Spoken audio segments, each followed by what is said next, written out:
Welcome to Nextfem Leaders, a podcast for conscious, ambitious women who want to make a real impact with their careers without losing themselves or their well-being in the process. I'm Isabel, your host, a leadership coach with over 13 years of corporate experience. I know how hard it is to lead in systems not built for us, especially if you're introvert, kind, intuitive, or spiritual. So here, each week, I will share tools that blend the practical and the mystical, the feminine and the masculine, so that you can lead with clarity, confidence, and authenticity. If you know in your bones you're meant for much more, you are in the right place. So let's start. Hello, beautiful woman. So we are finally back to our weekly podcast routine, and I can't tell you how happy I am to reconnect with you through this channel. In case you didn't know, I recently got married on the 27th of September, and being such a special part of my life, I decided to take a little break from this project. So our wedding day was magical in Dublin with our loved ones, full of serendipity, love, connection, and fun, memories that I will take forever. And we even got the sun out just at the moment of the picture, so we were able to capture beautiful shots in the park where our first date happened 5 years ago. So today's episode, I'm going a bit off plan as we were meant to record the second part of building an authentic personal brand, which will come next week. But you know me, and although I am a planner at heart, I want this space to be one where I tap fully into my intuition, into my feminine energy. So sometimes I check in on topics you request, sometimes I notice recurring themes in my coaching sessions, and sometimes it's simply what is happening in my own life. And since I have returned from my bubble of love in the last few weeks, there is one topic that keeps repeating in sessions and resonates deeply with my own experience, which is dealing with high uncertainty. So many of us are facing challenges right now with company restructures, changes coming from AI incorporation, layoff, and shifts in leadership. On top of this, I believe we can all feel the weight of the many conflicts happening in the world at this moment. And as we tap into October, we're also in the middle of a seasonal transition, moving towards winter here in this hemisphere and towards summer in the other. And these external shifts can mirror the transitions we are navigating internally, amplifying uncertainty and change in our lives and careers. So today I want to bring you here and talk with you about what can we do when things don't go as we want, when things don't go as quickly as we want, or when we simply don't know how they will unfold. In short, I want us to explore how do we deal with uncertainty, especially when it comes in big doses. And let's start by acknowledging something important here, that is that in our society, we haven't really been taught how to handle uncertainty, how to trust the process of life, or how to surrender into it. For some of us, this is even harder. Hello to my fellow controller saboteur. The controller is the part of us with an anxiety-based need to take charge of situations and people's actions. It's personally one of my saboteurs. And while this can feel productive, it often fuels more anxiety because in reality, many things at work and in our life are not under our control. We can control what we do, we can control how we think and how we feel, but we cannot control the outcome.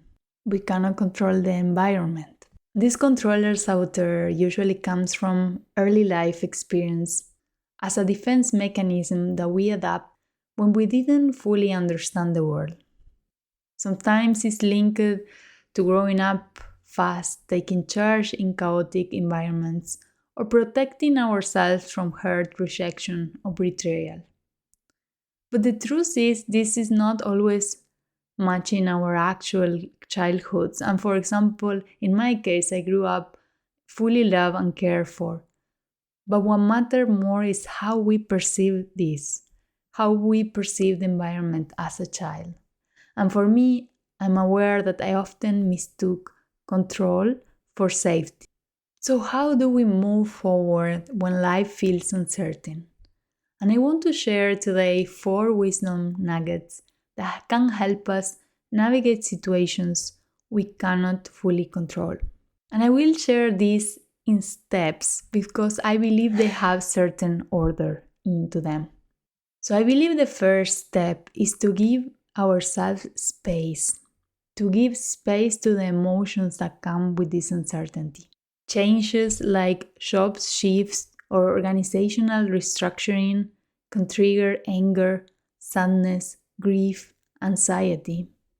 And the first place to start is by building a container for those emotions. In our society, we are conditioned to repress or dismiss emotions, or even judge ourselves for feeling them. But every emotion is bringing crucial information, and it also has a process that has to go through.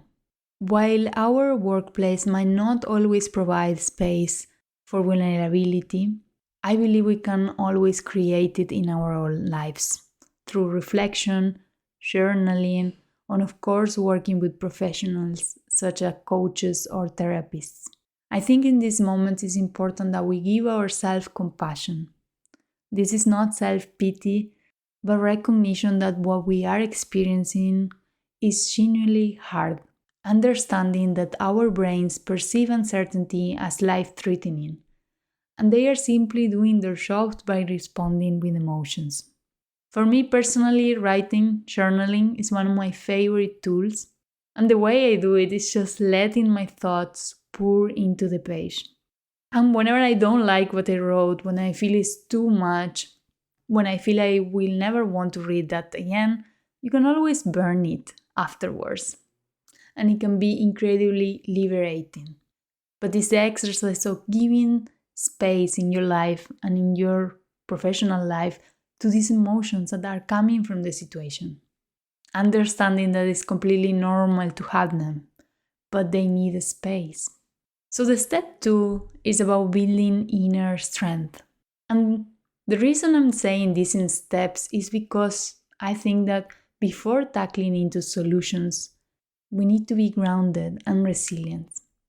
And I will sound like my mother or a granny here, but this includes returning to the basics. So eating well, sleeping well, drinking enough water, exercising, and spending quality time with our loved ones. And here movement is crucial because it signals our body that the danger has passed and help us to complete the stress cycle. Additionally, you might want to consider detoxing from social media, social platforms, or news that can fuel that anxiety.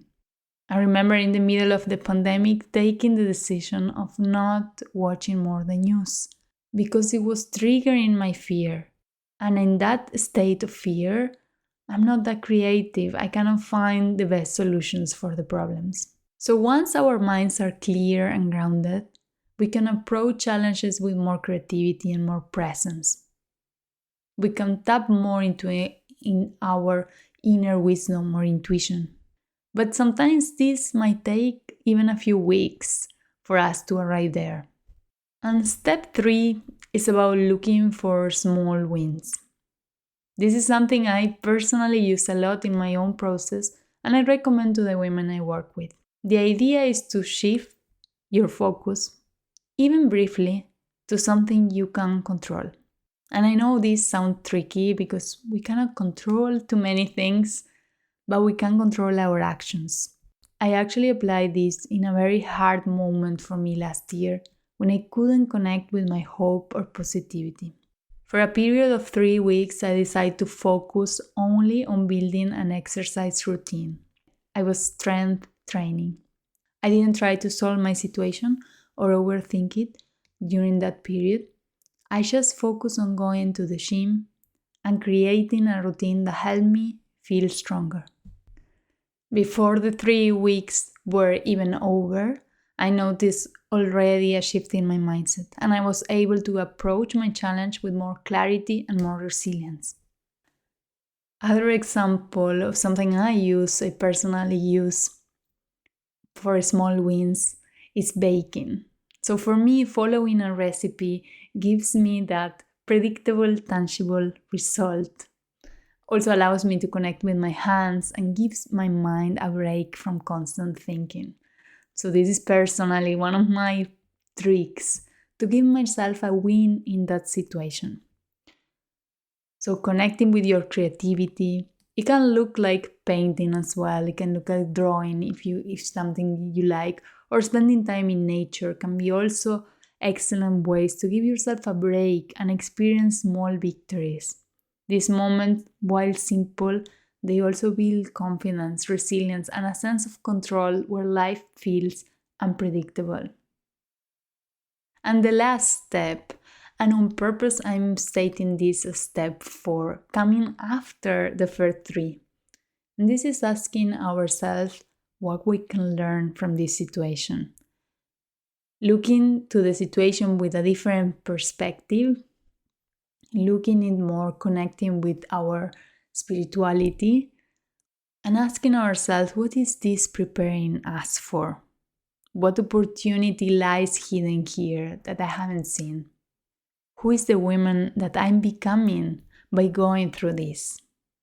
And I want to emphasize the order here, because sometimes we rush into finding the lesson before we have allowed ourselves to feel or regain the strength.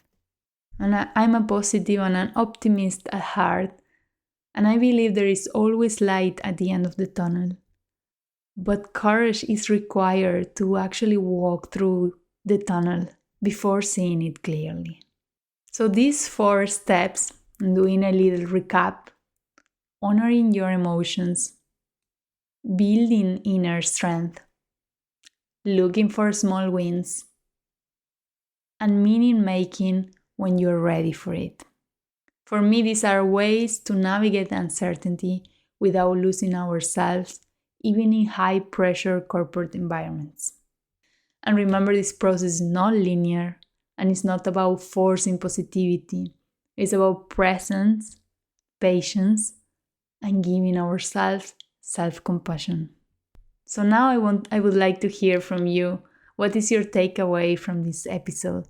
And how will you hold space for yourself when life doesn't go as planned?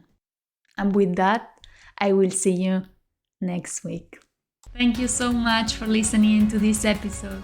If you love what you heard, let me know on Instagram at Nextfem Leaders, or send your thoughts and reflections to info@isabelfonseca.com. I truly would love to hear from you. And if it resonates with you, I would be so grateful if you left a review or a comment so that it helps more conscious, ambitious women to find this space. And please don't keep it for yourself. Send it to another woman you know who needs to hear this message today. See you next Monday at 8 a.m. Until then, keep leading with your truth, and remember, you already are a Nextfem leader.